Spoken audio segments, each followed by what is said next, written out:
اعوذ باللہ من الشیطان الرجیم بسم اللہ الرحمن الرحیم۔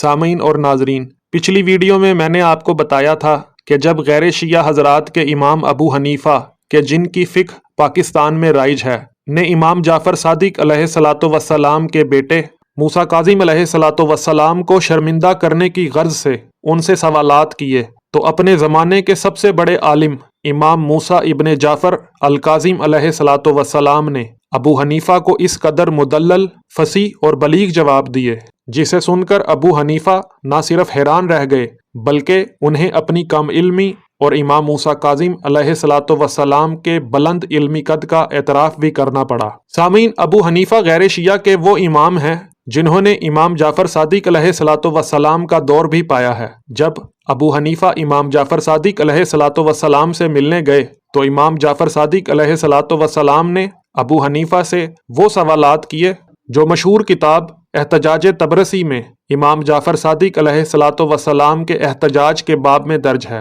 سامعین، اگر آپ کے پاس احتجاج تبرسی کا اردو ایڈیشن ہے جو ادارہ تحفظ حسینیت لاہور پاکستان سے چھپا ہے اور جس کا ترجمہ مولوی اشفاق حسین نے کیا ہے، تو اس کے صفحہ نمبر 155 میں لکھا ہے، بشیر بن یحییٰ عامری نے ابن ابی لیلہ سے روایت کی ہے کہ ابو حنیفہ امام جعفر صادق علیہ السلام کے پاس گئے تو امام جعفر صادق علیہ السلام نے ان کا استقبال کیا اور فرمایا کہ اے ابن ابی لیلہ، یہ کون شخص ہے؟ تو ابن ابی لیلہ کہتے ہیں کہ میں نے امام جعفر صادق علیہ الصلوۃ والسلام کو جواب دیا کہ یہ شخص کوفہ سے ہے، صاحب رائے، صاحب بصیرت اور صاحب نفوس شخص ہے۔ تو امام جعفر صادق علیہ الصلوۃ والسلام نے فرمایا کہ شاید یہ وہ شخص ہے جو اشیاء کو اپنی رائے کے مطابق قیاس کرتا ہے۔ پھر امام جعفر صادق علیہ الصلوۃ والسلام نے فرمایا کہ اے نعمان یعنی اے ابو حنیفہ، کیا تم اپنے سر کا بھی قیاس کر سکتے ہو؟ تو ابو حنیفہ نے کہا نہیں۔ امام جعفر صادق علیہ الصلوۃ والسلام نے ابو حنیفہ سے کہا کہ میں تمہارے لیے قیاس کرنا اچھا نہیں سمجھتا۔ کیا تم جانتے ہو کہ دونوں آنکھوں میں نمکینی کیوں ہے اور دونوں کانوں میں تلخی کیوں ہے، دونوں ناکوں میں ٹھنڈک کیوں ہے اور منہ میں مٹھاس کیوں ہے؟ تو ابو حنیفہ نے جواب دیا کہ نہیں۔ پھر امام جعفر صادق علیہ الصلوۃ والسلام نے سوال کیا کہ کیا اس حکم کو جانتے ہو جس کا اول کفر اور آخر ایمان ہے؟ تو ابو حنیفہ نے جواب دیا کہ نہیں۔ ابن ابی لیلہ نے کہا کہ میں آپ پر فدا ہو جاؤں، آپ اپنے بیان سے ہم کو جاہل و نابینا نہ چھوڑیے۔ امام جعفر صادق علیہ الصلوۃ والسلام نے فرمایا کہ مجھ سے میرے بابا نے، انہوں نے اپنے آباء و اجداد سے نقل کیا ہے کہ رسول خدا صلی اللہ علیہ وآلہ وسلم نے فرمایا کہ اللہ نے اولاد آدم کی دونوں آنکھوں کو چربی سے پیدا کیا اور دونوں میں نمکینی رکھی۔ اگر ایسا نہ ہوتا تو دونوں آنکھیں پگھل جاتی اور ان میں کوئی بھی تنکا کوڑا نہ جاتا، اور اگر ان میں کوئی تنکا یا کوڑا چلا جاتا تو ان کو پگھلا دیتا، اور نمکینی آنکھ میں جانے والی ہر چیز کو باہر پھینک دیتی ہے۔ اس نے دونوں کانوں کی تلخی کو دماغ کے لیے پردہ قرار دیا ہے تاکہ کان میں جو بھی کیڑا مکوڑا جائے وہ فوراً واپس آ جائے۔ اگر ایسا نہ ہوتا تو کیڑا مکوڑا دماغ تک پہنچ جاتا اور اس کو خراب کر دیتا۔ اسی طرح اللہ نے دونوں ناک کی رطوبت اور تری کو دماغ کے لیے پردہ بنایا ہے۔ اگر ایسا نہ ہوتا تو دماغ بہہ کر رہ جاتا۔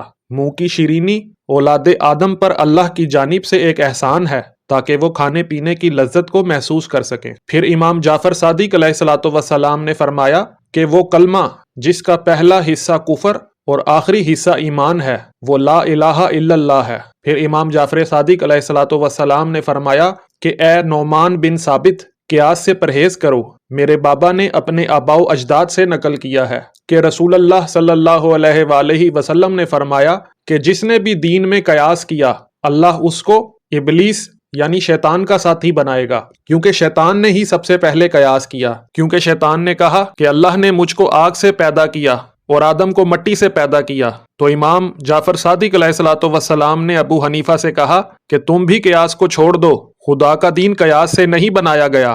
سامعین، اسی طرح ایک اور روایت میں لکھا ہے کہ جب غیر شیعہ کے امام ابو حنیفہ امام جعفر صادق علیہ السلام کے پاس گئے تو امام جعفر صادق علیہ الصلوۃ والسلام نے سوال کیا کہ تم کون ہو؟ تو ابو حنیفہ نے جواب دیا کہ میں ابو حنیفہ ہوں۔ امام جعفر صادق علیہ الصلوۃ والسلام نے فرمایا کہ تم اہل عراق کے مفتی ہو؟ تو ابو حنیفہ نے جواب دیا ہاں۔ پھر امام جعفر صادق علیہ الصلوۃ والسلام نے سوال کیا کہ تم اللہ کی کتاب، اس کی ناسخ و منسوخ اور محکم و متشابہ آیات کے عالم ہو، یعنی وہ آیات جو واضح ہیں اور وہ آیات جو ایک دوسرے سے ملتی جلتی ہیں کے جاننے والے ہو؟ تو ابو حنیفہ نے جواب دیا ہاں۔ تو امام جعفر صادق علیہ الصلوۃ والسلام نے ابو حنیفہ سے پوچھا کہ مجھے اس آیت کے بارے میں بتاؤ، وَقَدَّرْنَا فِيهَا سَيْرًا سِیرُوا فِیهَا لَیَالِیَ وَأَیَّامًا آمِنِین، یعنی ہم نے ان کے درمیان سیر کو معین کر دیا کہ اب دن اور رات جب چاہو سفر کرو محفوظ رہو گے۔ سامعین، یہ سورہ سبا کی آیت نمبر 18 ہے، جس کے بارے میں امام جعفر صادق علیہ الصلوۃ والسلام نے ابو حنیفہ سے سوال کیا۔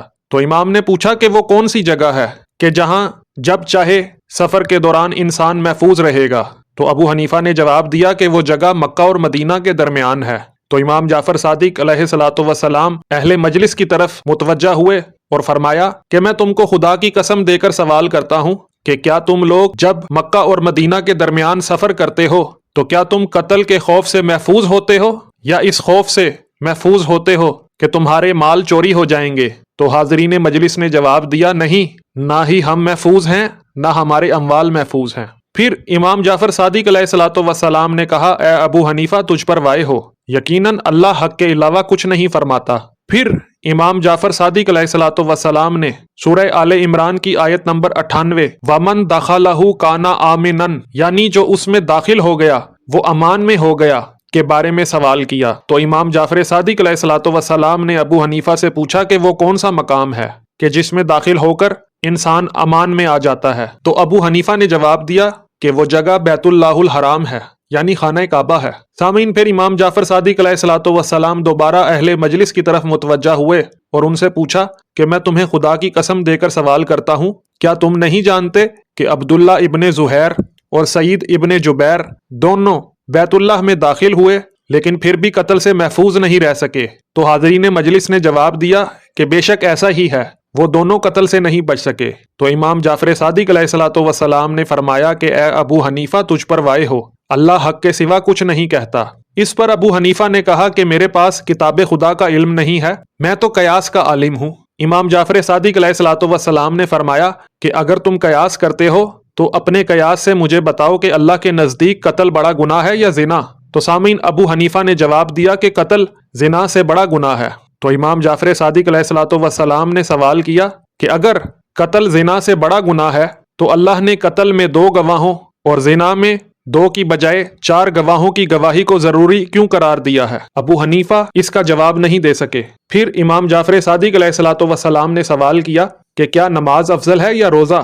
ابو حنیفہ نے جواب دیا کہ نماز افضل ہے۔ تو امام جعفر صادق علیہ الصلوۃ والسلام نے فرمایا کہ تمہارے قیاس کے مطابق تو حائض کو وہ نمازیں بھی ادا کرنی چاہیے جو اس سے قضا ہو گئی ہیں، کیونکہ تمہارے نزدیک نماز روزہ سے افضل ہے، اور تمہارے قیاس کے مطابق روزہ کی قضا نہیں ہے، کیونکہ تمہارے نزدیک روزہ نماز سے افضل نہیں، جبکہ اللہ نے روزے کی قضا واجب کی ہے لیکن نماز کی قضا واجب نہیں کی۔ سامعین، امام کی اس سے مراد یہ ہے کہ جو چیز افضل ہوتی ہے اس کی قضا واجب ہوتی ہے، اور جو مفضول ہوتی ہے اس کی قضا واجب نہیں ہوتی۔ پھر امام جعفر صادق علیہ الصلوۃ والسلام نے ابو حنیفہ سے سوال کیا کہ پیشاب زیادہ نجس ہے یا منی؟ تو ابو حنیفہ نے جواب دیا کہ پیشاب زیادہ نجس ہے۔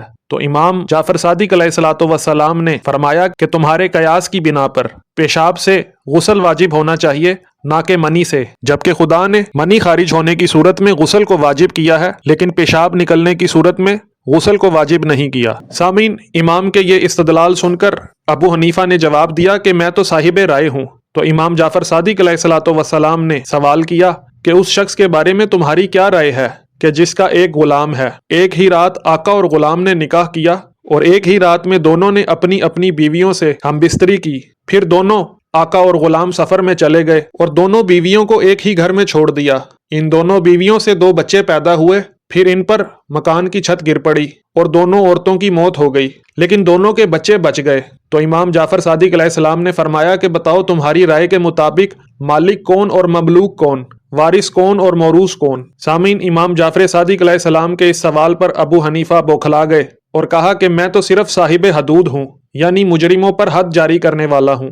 امام جعفر صادق علیہ الصلوۃ والسلام نے سوال کیا کہ اگر ایک نابینا شخص کسی صحیح اور سالم انسان کی آنکھ پھوڑ دے اور کوئی ہاتھ کٹا انسان کسی کا ہاتھ کاٹ دے تو بتاؤ ان دونوں پر کیسے حد جاری کرو گے؟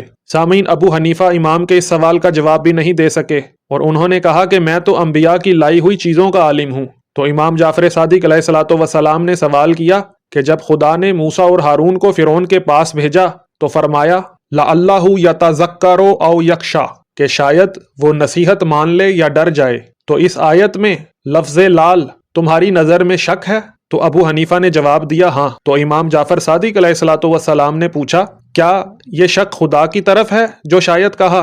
تو ابو حنیفہ نے جواب دیا کہ مجھے علم نہیں۔ پھر امام جعفر صادق علیہ الصلوۃ والسلام نے پوچھا کہ تو اپنے گمان میں کتاب اللہ سے فتویٰ دیتا ہے حالانکہ تو وارث کتاب خدا نہیں ہے، تو اپنے آپ کو صاحب قیاس کہتا ہے حالانکہ جس نے سب سے پہلے قیاس کیا وہ شیطان ملعون تھا، اور دین اسلام کی بنیاد قیاس پر نہیں ہے۔ تو اپنے آپ کو صاحب رائے سمجھتا ہے حالانکہ صواب و صحیح رائے رسول خدا کی ہے۔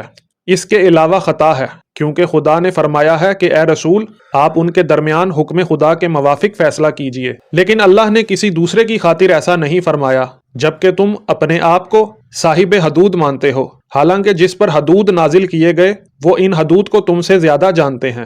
تم اپنے کو وارث انبیاء کہہ رہے ہو، حالانکہ خاتم الانبیاء موارث انبیاء کے تم سے زیادہ واقف ہیں۔ اگر ایسا نہ ہوتا کہ لوگ کہیں کہ ابو حنیفہ فرزند رسول کے پاس گیا اور انہوں نے اس سے کچھ نہیں پوچھا تو میں تم سے کچھ بھی سوال نہ کرتا۔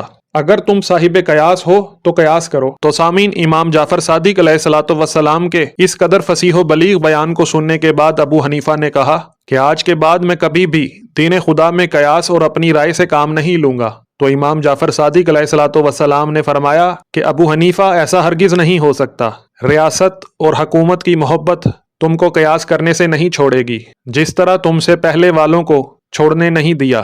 جی سامعین، آپ نے ملاحظہ کیا کہ 12 اماموں کی امامت کے منکرین کے اپنے امام کو چھٹے امام جعفر صادق علیہ الصلوۃ والسلام نے کیسے اپنے دعوے میں جھوٹا ثابت کر دیا اور ان کی امامت کو باطل ثابت کر دیا۔ سامعین، انشاءاللہ آپ کو مزید ویڈیوز میں ابو حنیفہ کے دیگر حضرات سے مناظرے دکھاؤں گا۔ اگر آپ کو ویڈیو پسند آئی ہے تو ویڈیو کو لائک کریں، کومنٹ کریں، اور اگر آپ نے ہمارے چینل مبلغ اعظم مشن اور ہمارے دوسرے چینل بلینڈ آف ہسٹری کو سبسکرائب نہیں کیا تو دونوں چینلز کو سبسکرائب کر لیں تاکہ بعد میں آنے والی علمی اور تحقیقی ویڈیوز آپ کو دیکھنے اور سننے کو ملتی رہیں۔ السلام علیکم ورحمۃ اللہ وبرکاتہ۔